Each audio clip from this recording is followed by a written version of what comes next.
Today I'm going to analyze this new article from the military that comes out, and it talks about, is wokeism or progressive ideology an issue for the military?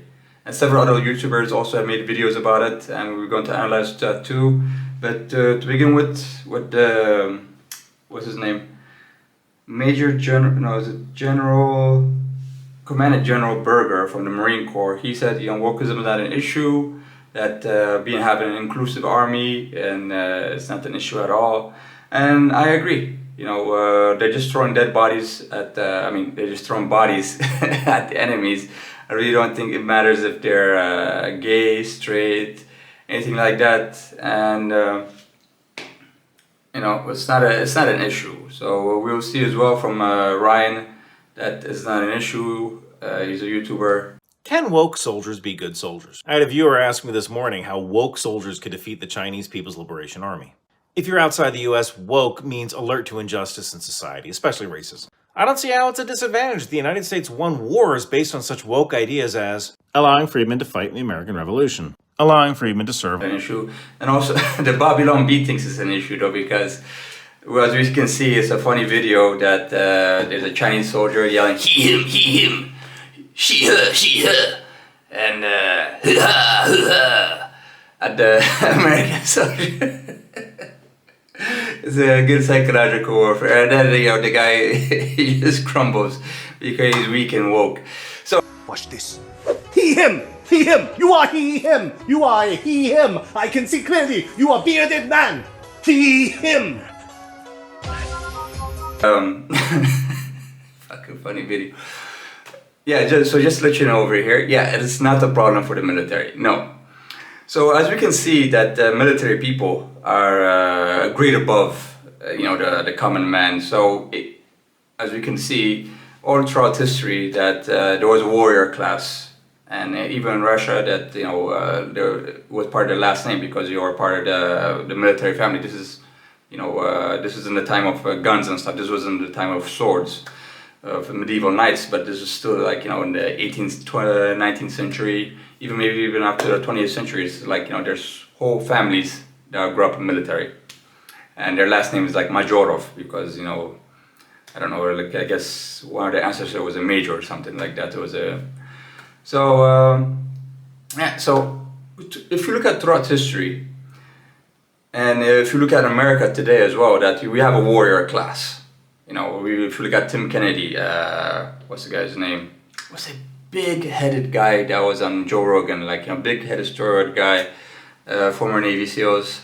I forgot his name, but he has a podcast, always white and black. If you look at David Goggins, for sure. Anyway, so these are the men that makes the military, okay? And so these are not weak. So is wokeism destroying the fucking military? No, just because you have a fucking ad, that doesn't mean shit, okay? Just because you have an ad of a lesbian girl, that doesn't mean shit. It's just an ad. It's propaganda, alright?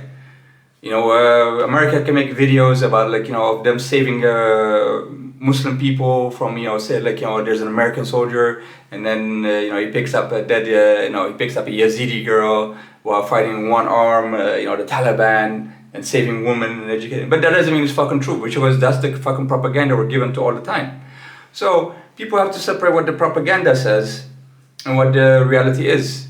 However, though, I have to say that wokeism is a threat for the common man. Wokeism is not the threat for the military or the upper class or the warrior class, which is, they've always been the same. And they're not going to let Sam Brinton or other drag queens, or actually that would be hilarious. Somebody draw a they them army. Actually, please, somebody out there on the internet, please draw me the they them army. Picture animation or whatnot of of the drag queen brigade, the tranny brigade. What else? Bisexual brigade doesn't make sense. The lesbian brigade and the gay brigade. So please draw those and send them to me, and I'll post it on my channel. Hey, so we will do that. But yeah, so wokeism is not a threat for the military because there's not going to be only of those kind of brigades. Okay, so there's a certain people of class would have the knowledge, which have strength, which are armed, and are set above everybody else. Like in Japan, you have the peasant class. They don't know how to fight. They didn't have swords. It was illegal for them to carry swords. Actually, at least in America, it is illegal for the peasants. I don't know, but we kill each other with the guns, though. I mean, we don't use them against the upper class because we're always infighting and killing each other. So they don't. I guess our modern day times, our elites don't have to worry about the peasant class having guns, because what we do with those guns, shoot each other, shoot our loved ones, shoot people in our community. That's what we do. And so those people are different than us, and they'll always be different than us in the military. So just because of the propaganda commercials, or just because you see it on the news, or just because those LGBTQ people or woke people, that doesn't mean it's indicative of a certain class, which are different and separate. The enforcer class and the warrior class that makes America. And lastly, the American Empire doesn't always fight its wars as well.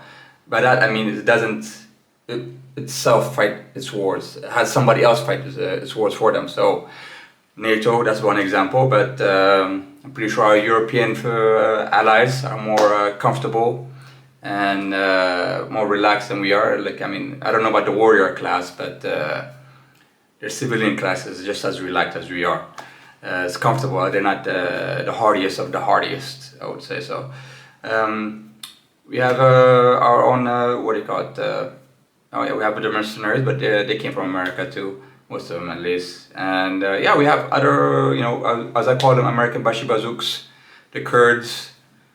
We have the Ukrainians, Nazis, that's fighting for us. Excuse me.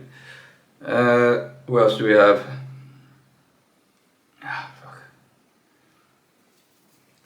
So where was I? So we have Ukrainian Nazis fighting for us. We have Jabhat al-Nusra, or formerly known as Al-Qaeda, fighting for us against Bashar al-Assad in Syria, or they used to fight for us, but now they lost and they're just sitting there. And we have other people as well, like other people that are angry, other extremists that are angry from far away from our borders, that we manage, that fight for us. So it is a very complex, very hardy empire, and I don't think the empire is getting weak. So this is what the people don't realize, that the people may be weak, especially the regular people, the average man. He's weak. He's what do you call it? He's degraded. He's an incel. He feels depleted. He doesn't have the energy. He feels weak, depressed. And or the woman as well, weak, depressed, doesn't have agency, and and a lot of us fall for the woke stuff. But that's what I'm saying, that we shouldn't go for the woke stuff, because hey, look, if we're going to be woke and the military is just going to be the strongest of the strongest, so basically we're just reverting back to the old feudal system, basically, so that's basically what's going to happen. So in our midst, men are going to become girls, wear what they call high heels and etc. So la-di-da and stuff like that, and all the bashful, ashamed for being a man. So that's what I'm saying. This woke stuff is weakening the common man, is weakening the proletariat man, instead of strengthening him, while it's benefiting the upper class. So of course not, it's wokeism is not affecting the military-industrial complex at all, or the American Empire. So that's what I figured out, that in America the elites are very strong, as always, but the elites are not the people, and like I've said this multiple times, the average man in America is lamentable, or the average they-them, as we become nowadays. We're not even the average man, we are the average they-them, we are the average purpur, Caesar, babu, boom, boom. Anyway, you know what I'm fucking saying. So yeah, so this is the fact of the matter, that wokeism is a psyop to destroy the common man in America or in the West, because because, hey, look, the American Empire has a threat outside and inside. And inside is the common man. And if you can turn the common man to the common bitch, this little bitch whining and complaining, who's gonna win? They do. So that's my take on the situation. Thank you and peace out.